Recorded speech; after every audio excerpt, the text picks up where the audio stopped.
Hello, welcome back. Today we've got another £200 worth of 10p's which we are hunting through. We'll be looking for some alphabet 10p's. Every letter of the alphabet has a design with something quintessentially British on. Ideally we want some 2019 dated ones. We're making good progress. We've got A, C, D, E, F, G, H, I, J, K, L and M, N, O, P, R, T, U, V and X. So any of the last 6 be very welcome finds. Now the 2019 data ones for circulation were very low minted. They're very hard to find, very scarce. So what we've done is start not our second but our third 2018 books. It's the same design just with a different year on it.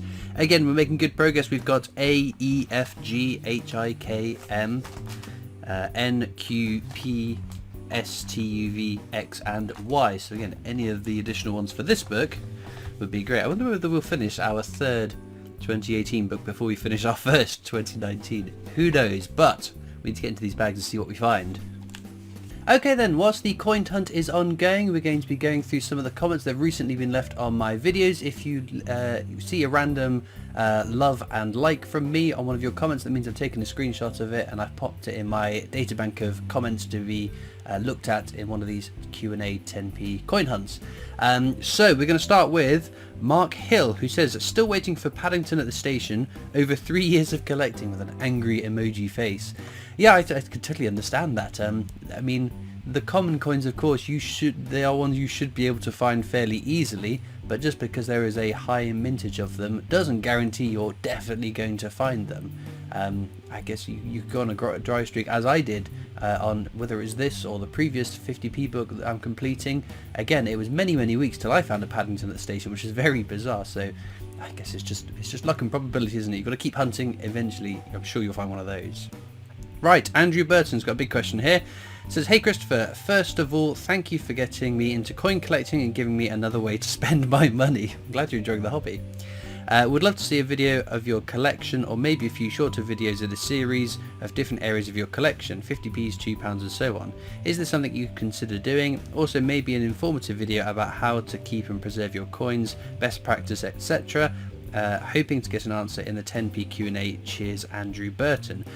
So I used to do an annual going through everything in my collection. I used to do that in the February, which would have been whatever anniversary of my first coin video upload. The problem is that it's a long process now. It is not just a couple of pages, a couple of books and a couple of BU coins.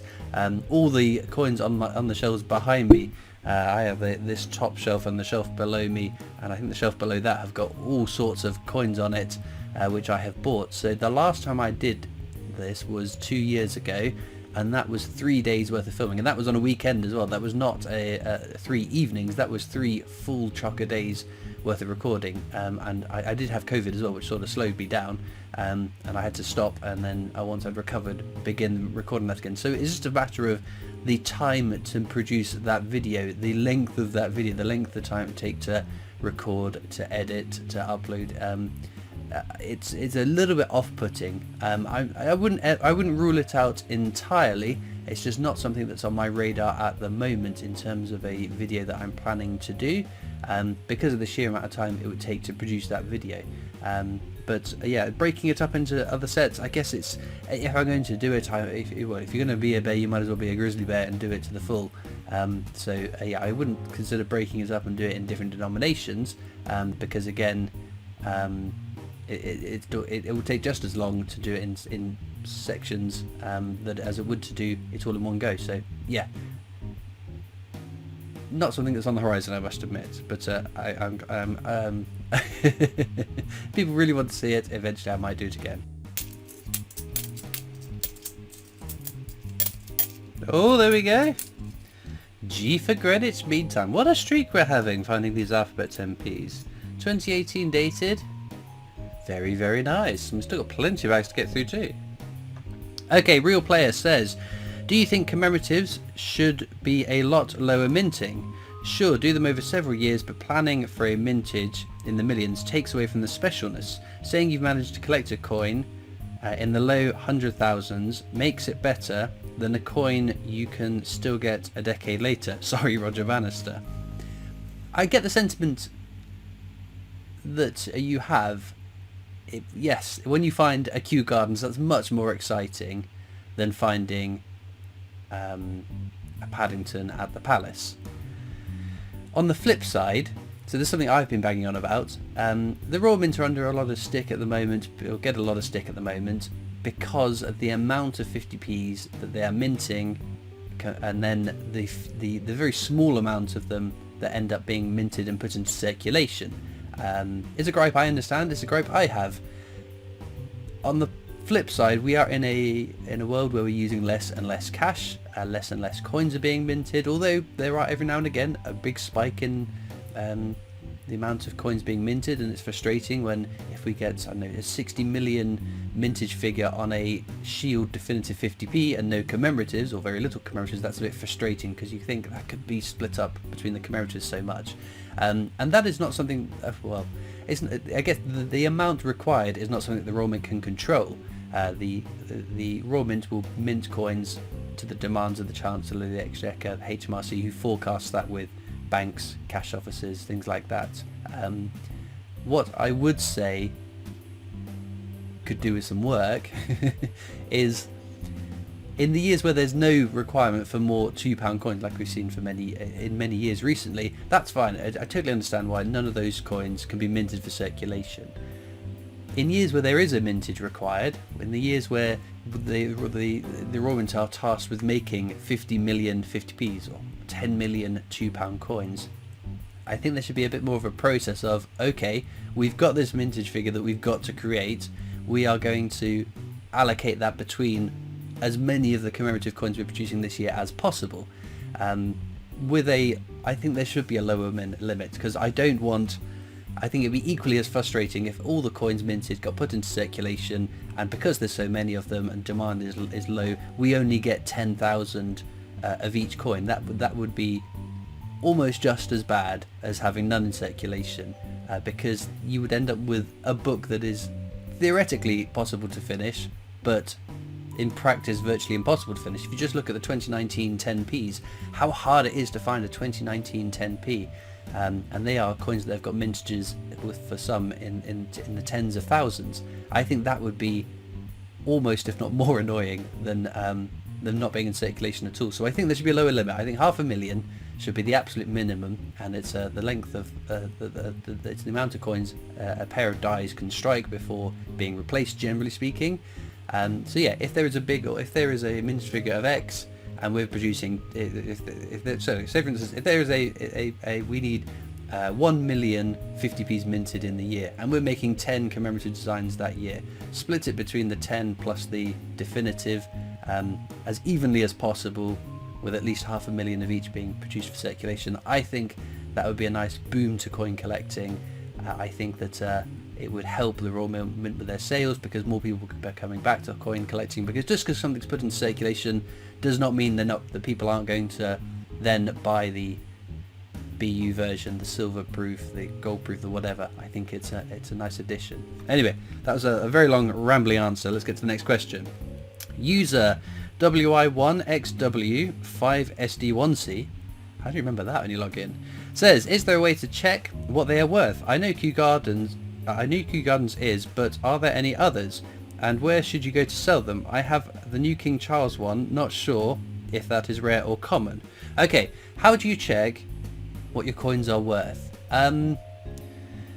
The best advice I can give you is if you can get some very good reference books that get produced on a year-by basis. There are a lot of so the problem with reference books is the moment you print them, they're out of date. Things change on a month-to-month, week-to-week, day-by-day basis. There are lots of good apps that you can use, but again, it's tricky because the prices and the market fluctuates quite quickly. How I would determine what the current market value of the coin is, this is what I do for my videos when I'm putting a little price tag up. This is why the price tags can be so much different between the different videos, is that I go on eBay, I search the coin, and I filter, and it only shows me sold listings, what those coins have actually sold for, not what they've been listed for, because you can list whatever coin you want for whatever price you want. That doesn't mean that's worth that. So have a look at the sold listings, and then I take a little bit of an average of those. Obviously, if there is if the coin is selling for between £3 and £5, and there is one example of the same coin selling for £100,000, that's an outlier. Ignore the outlier, just look at the general market and the trends, and it takes a little bit of time. If you've got lots of coins you're looking up, but unfortunately that's what you have to do. The new King Charles ones, are any of them rare? In terms of the circulating designs, so I don't know which one you mean here. So there is the Memorial 50p released in 2022, the Coronation 50p released in 2023. Both of those are going to be quite common. The Memorial 9.6 million mintage, Coronation expected to be 5 million minted for circulation. They're not too exciting low numbers in terms of mintages that they'd warrant a massive price tag. The Atlantic Salmon Definitive 2023, we don't know how many of those are going to be minted. It could end up with a low mintage though, is what I think everyone is anticipating, so potentially that one is. And where should you sell them? You can sell them directly to collectors. You'll obviously get more money if you're selling to a collector. If you're selling to a coin company, a coin dealer, obviously they won't be able to buy it at the market price, because they've got to sell it at the market price and make money for the business that at that price as well. So if you've only got a few and you have the time and the effort to sell directly to collectors, you can list them on eBay or other auction or websites, or you can join some great Facebook groups where there's lots of people that will swap, trade, buy and sell. So that would be, or come over to my Discord server, and once you meet the requirements to buy, trade and sell on that, then you can do it there. So there's lots of different ways that you can do it. It depends how much time and effort you have to put into selling the coins. Now if you've got a load of Benjamin Bunnies or 2017 Beatrix Potters, I'd go pay them into the bank, go buy some shopping with it, because if you have common face value coins, it's really not going to be worth your effort to sell them, because a collector might pay £1 for a really common coin if they haven't got it in their collection. If they can't get ready access to UK coins, or it's one of the last coins they need to complete their collection, they might pay a little bit more, but it is not worth your time or effort to make 50p on a 50p, unless you can do it a million times, then obviously that adds up. But anyway, we're prattling on long enough, let's get back to the coins. Well then, in terms of our finds, just one single solitary coin, G for Greenwich Mean Time.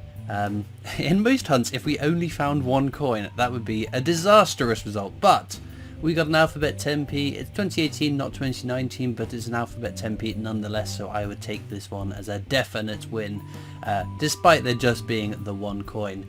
We're on quite a roll actually. We have found quite a few Alphabet 10p's over the last few weeks on these Saturday 10p coin hunts, which reassures me that there are still plenty of them out there for myself and yourself as a collector to find too. Now if you did find an Alphabet 10p this week, I want to know in the comments what letter you found and where you found it. It's always interesting seeing what other guys are finding as well. There are links down in the description of this video as usual across to my coin collecting Discord server if you'd like to come over and join that. There are also links to my other social media channels, the PO Box address if you want to write into me, and of course a link to the Britannia Coin Company's YouTube channel, the company I work for as my day job, so please check them out too. All it leaves me to do now though is thank you so much for watching. I hope you've enjoyed, and I'll see you next time for more coins. Bye.